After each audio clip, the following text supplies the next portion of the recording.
Good day, ladies and gentlemen. This is Darian Jones of Honor Kings and Sons TV podcast. Thank you all for tuning in. It is a beautiful Tuesday, and I want to be able to welcome all of you to my podcast. If you are new, I want to let you know that you can find me on multiple social media platforms. I have two YouTube channels. If you type in at DJonesHKS, that's my channel where I like to put funny videos, skits, reactions, different things of that nature in order to give you a laugh throughout your your wonderful day. And then if you type in at Honor Kings and Sons TV, that is where you will find my content for my podcast, my audio clips, and I'm working on getting more in-person clips. So definitely that's where you can find me for YouTube. If you type in at Honor Kings and Sons on Facebook, TikTok, LinkedIn, Threads, and Instagram, you will find me. And definitely would love for you to check out my content. Make sure that you follow, and even make sure you go to that bell and put all notifications for posts, stories, and reels. I'm going to be putting out a lot of content this summer, and I'm excited for all of those who've been rocking with me. Special shout out to Canada, Belgium, Norway, different parts on the West Coast. Colorado was a recent place that has been downloading my podcast. Who else? And that's Midwest in the U.S. We've had Kentucky, New York, Rhode Island, Denmark, different places. Special shout out to all those cities and states. Recently been seeing some places outside the UK, Southeast Asia. So I want to give a special shout out to all of those people who have been following me on my podcast. Definitely want to be able to grow my podcast to the point where I can travel to all these different places, find ways to fellowship with you guys, sit down, have talks, have lunch, just talk about different issues in the world. For those of you who are new to my podcast, I love to talk about world issues and local issues. Honor Kings and Sons is a platform where I help people definitely just put themselves in a place where they are focused on building their life. They're focused on understanding that even if you've been dealt a bad hand, that you still can find purpose. You still can be all that you've been called to be, all that God desires you to be, and that you can fulfill your destiny. I want you to be able to have the strength and the support to build the kingdom that God has promised to give you. And you might be hearing me talk on this platform in this tone from time to time because this is a faith-based platform. So I like to present everything through a biblical worldview, and I'm not shy to cover any topic. If you follow my episodes and my content, I'm not afraid to touch any subject at all. So thank you guys for tuning in. There's just so much that I'm excited to talk about as we are approaching the summer. 2024 has been a wild year.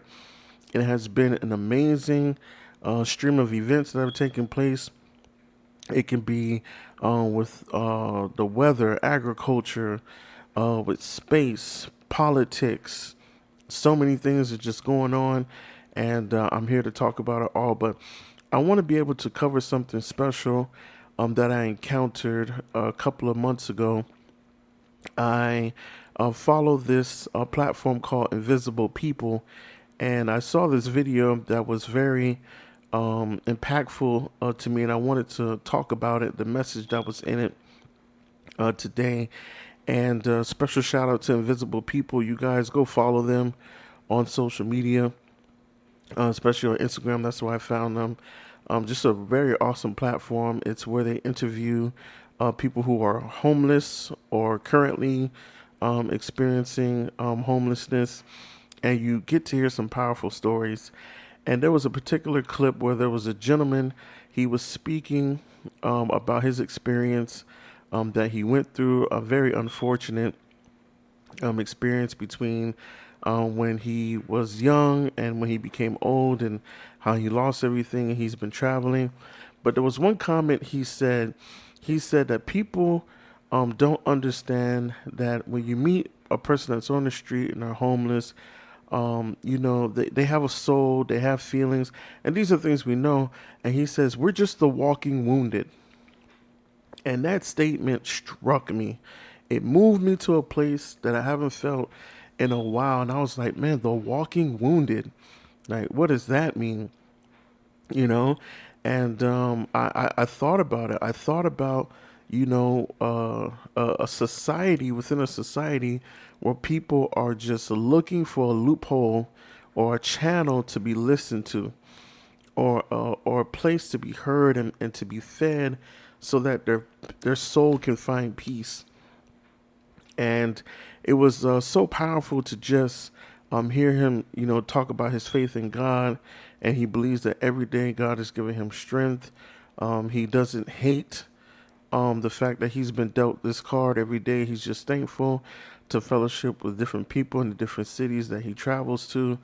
And, it's great to have a perspective. And for those of you who follow my platform, I have talked about homelessness before, especially when I talked about my journey of getting into entrepreneurship. This isn't my first time, but I want to be able to expound on this, this phrase, the walking wounded. Even before I believe a person, reaches a state where they physically and financially and socially, experience, this declassification because, homelessness is an unfortunate experience, but what makes it even worse, as the process even is happening to an individual, is that the world, it's like they almost declassify you. You are brought into this state where people will physically disregard you. They won't come near you. They won't shake your hand. They socially won't communicate with you. You automatically are not to be trusted. And we do live in the age of social media. It is unfortunate that there are some people who are homeless, and they do what they got to do to survive. They might trick people, swindle people. Even quick side note, I have a crazy story. When I was in college, I met, I didn't socialize with him, but I was on my way to school in downtown Miami, and there was an old gentleman, and he was there asking for money, and the college students used to give him quarters, and I seen him one day, and he was walking out of the bookstore I used to work at, and he was asking everybody for quarters, and I'm like, I've seen this before, because you have some homeless people that they will ask for specific things, and there's nothing wrong with that. At least they know what they want, and at least they're not communicating any lies to you. So he's like, he specifically wanted quarters, and I remember, the college students, he befriended some, and he was polite to a lot of people, so he used to walk around with a lot of quarters all the time, all the time. And so one day I was with my friend, and there was a new Greek restaurant that had just opened, and all the college students were going there. We went there, we ate, and when we came out, we were walking down the street, and as we were going into the breezeway of where the school was, we saw this gentleman, and he was holding hands with this woman. So we were like, this is interesting. So we just thought that the woman was being nice to him, right? We're talking about this woman looked corporate, black skirt, white top. The glasses look expensive. The briefcase she had looked expensive. I was like, okay, maybe she's just being nice to him. Come to find out, like a month or two later, that was his wife. And he had actually, he had been, pretending to be homeless, and he was going around collecting money, and apparently he made a big living out of it, and it makes sense, him asking for quarters. I guess there was a process that he had where he could take the quarters and turn them into whatever form of currency he wanted, and stuff like that. So, I share that story to say that you do have some people that, unfortunately, when they're homeless, they find a way to hustle so that they can survive and things like that. It just is what it is. This is the world that we live in. So, you know, but when you get declassified, and people no longer want to socialize with you, people no longer want to, find themselves involved with you and things like that. It does a lot psychologically. It does a lot to a person's spirit, a person's soul. You have no hope. A lot of people have spoken out against the horrors of being homeless. Women, unfortunately, who are assaulted, in many different ways. Men and women who are both robbed, attacked, beaten in parks, police brutality. You have some people that they go to shelters and they tell you the shelter is not what you think it is. A lot of horror stories, people being, their stuff being taken, assaulted by officers. The women, get violated in many different ways, and it's just not what you think.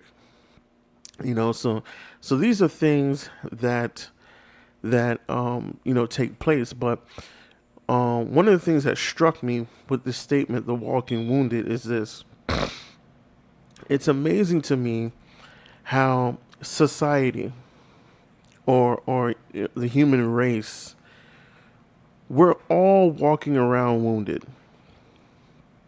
All of us.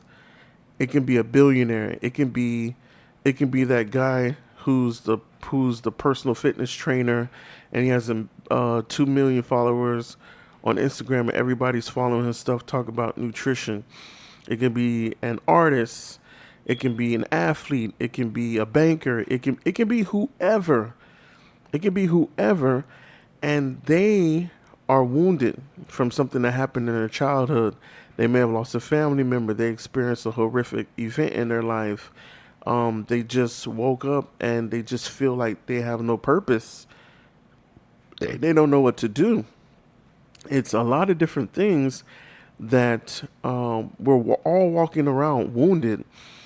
And so it's unfortunate that we don't even realize that we are separating ourselves from getting the help we need by declassifying one another because of certain experiences that take place. And I don't know too many places in the world where people who are homeless, their treatment is the same. I don't know too many places, but I know that there's a lot of people that have so many questions about life, and they want to just be able to have somebody hold their hand and walk them through the process of restoration and reconciliation. But as the world changes, it's becoming more and more difficult to be available. I think, as we've seen in time and time before with things like technology makes things more efficient, it makes things more easy, but it also makes things more difficult in terms of availability, because the more that technology solves a problem, the more people want it to continue to solve their problems. And so what happens is we will put all of our time and efforts into making sure that technology is working on our behalf, and we're on top of it, But when it comes to human interaction and what that requires and how much you have to devote to that, us human beings, we're becoming less and less involved with these things. So when we look at the issue of homelessness, it can be United States, it can be overseas, around the world, different countries. One of the things that I notice is that there's literally no difference between them. As a matter of fact, when you really sit down and think about it, it's really just obscene, and it's disrespectful to just even treat a person differently because of their social status. But the reason why it gets so difficult to try and bridge that gap is the availability. Unfortunately, there are no careers that I know of where people can spend all day helping the homeless. Yeah, you have the shelters, you have the soup kitchens, but those technically are just services, and they have hours, and really those people can't do much outside of feeding them and giving them the materials that the law says is legal to assist them with, and that's it. You know, so it really boils down to how do we, as the people, who are not on the streets, the people who have a home, the people who have money, who have friends, who have social status, who have all these different things, how do we, work to help these people? And of course, I'm not the first to talk about this conversation. I'm not the first to even dive into this, right? Everybody has their own viewpoint. Some people say, hey man, they made a mistake. They need to, just get off their behind and fix it. So, you have those people who feel like that.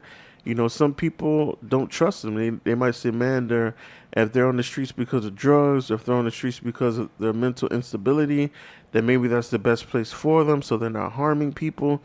But, we have stories in the world where people, were on the streets because of those things, and they did change their life around. I met a gentleman when I used to work at a library. He told me his story when he was homeless. And one of the things he said that he loved about it was that it allowed him to have perspective. It allowed him to not be around the noise. It allowed him to actually have the time to be quiet and to reevaluate. And he realized that there were a lot of things that he just had the wrong viewpoint on. And because he had the wrong viewpoint on it, he could not address his family. He couldn't address his life in the way that would have been helpful for him to keep, all the good possessions and things that he had. And he said that, once losing it all and experiencing that, it gave him perspective. And he got back on his feet. Every day I saw him in the library, and we talked. We had great conversations, and I asked him, I said, you had this awesome life. Now that you have the right perspective, would you go back and get it? He's like, and he told me, he said, that's the beauty of what I experienced. He says that stuff has no power over me. So I have the option to go back to it if I want to. And he's like, I'm not afraid to go back to it. I just don't. And that was interesting. And that's a conversation that I'm sure there's a lot of people who are homeless have come to that resolve. It's not that they can't go back and buy a house, buy an apartment, or if they were wealthy, they had an amazing career and stuff like that. That they can't go back to it because of some weakness that they carry. Some of them, they had the opportunity to receive peace in the most unconventional, unorthodox way, and they rather make sure that they're in an environment where that is kept on their terms. So it's not even about them, trying to justify their lifestyle that they're in, or trying to justify the living situation that they have.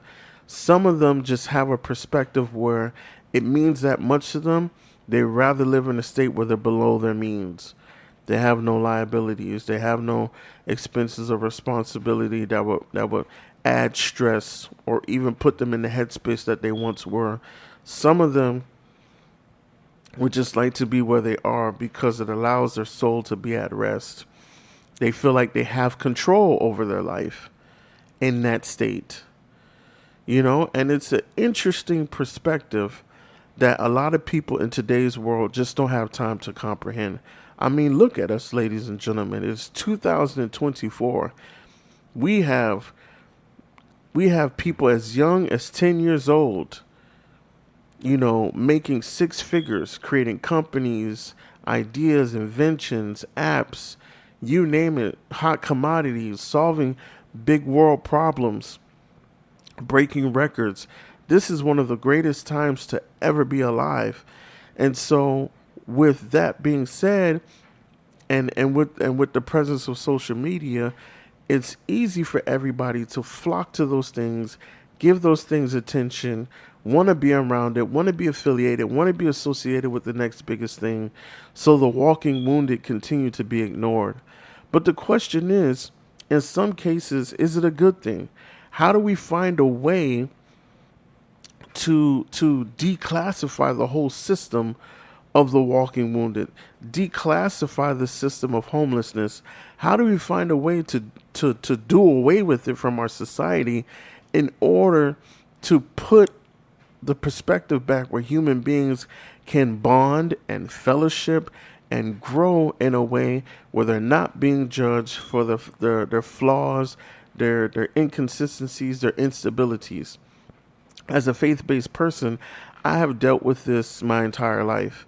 Once I decided that I wanted to be a Christian for myself, once I decided I wanted to go out there and tell people about the gospel of Jesus, once I decided I wanted to help grow my church, I've encountered thousands of people, young people who were homeless on the streets, adults who were homeless on the streets, people who had everything. They had houses, they had cars, multiple bank accounts. Some of them were married with children. Some of them were single. Some of them, I used to sit on the bus. When I was in college, I took the bus to school for 2.5 years, and some of them showed me the pictures that they happen to still have on the phone. Some of them told me, "Hey, listen, type this in on YouTube. You'll see my face. You'll see my name." And I would go there and I would see these people. They're shaking hands with public officials, wealthy celebrities. And I'm like, yo, this is crazy. Like, sometimes people don't know that the greats that used to be prime time, they're the ones sometimes in the streets, you know? And sometimes it's easy for us to say, well, that's their fault, blah, blah, blah. That's not my problem. And, listen, let's keep it real. Not everybody's problem is your problem. I think we can all be adults here and agree. Not everybody's problem is your problem, right? But what I'm trying to say in this regard is whenever we see a person in a situation that society deems unworthy, distasteful, not something that we should associate ourselves with, right? That person is still a human being. They're still breathing. They still have the ability to bring change and to bring impact to the world. How do we do away with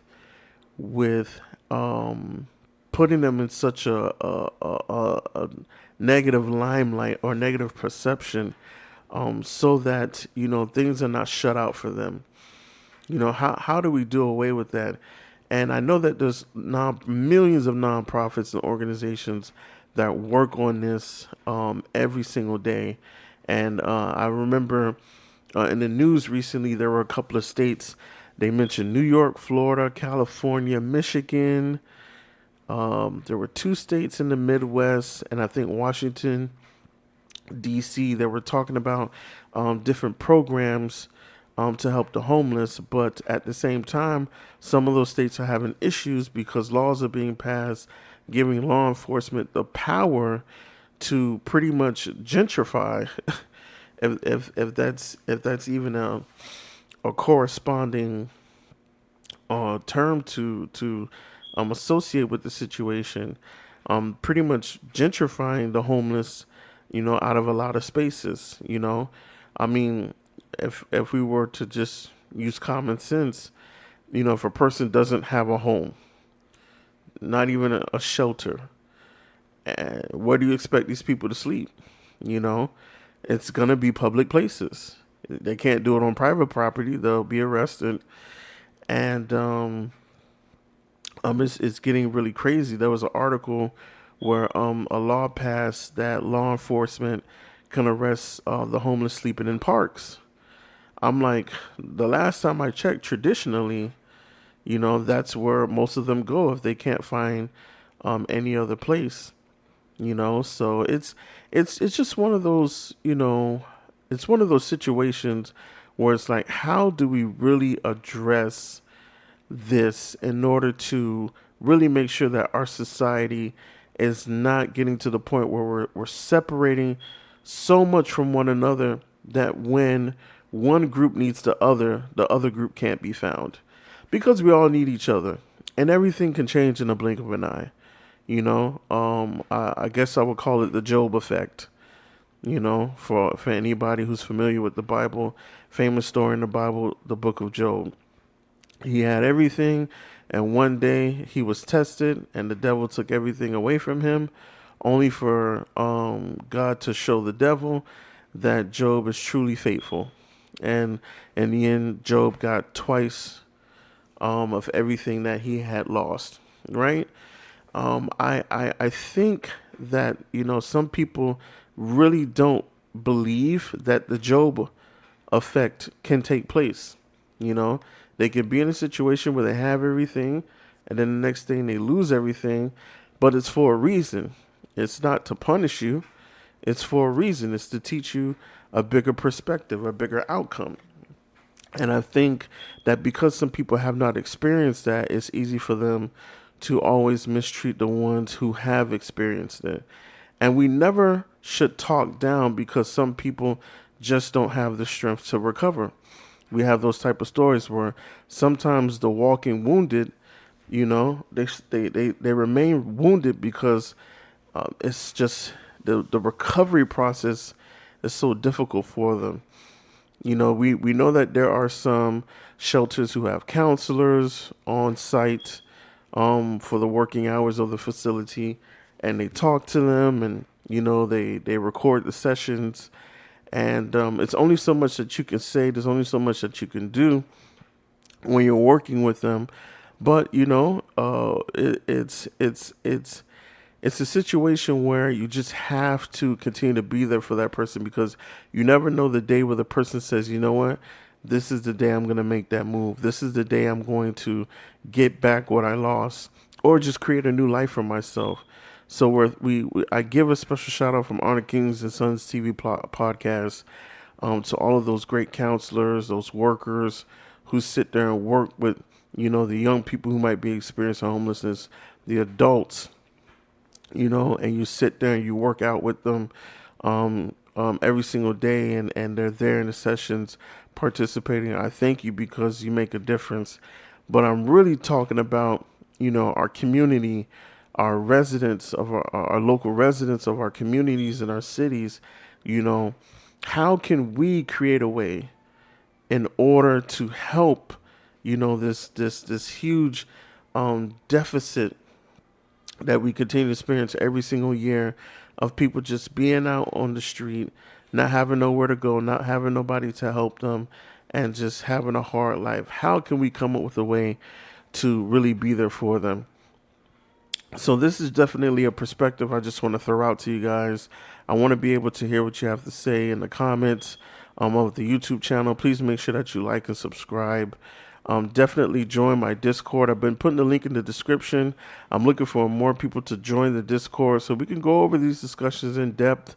And I even want to hear what you guys would love for me to cover. If there's anything that you've been seeing that's pressing, you want to hear my perspective on it, I definitely want to be able to sit down and look at these comments and, even get in live with you guys and begin to talk about these things. So definitely make sure you join the Discord.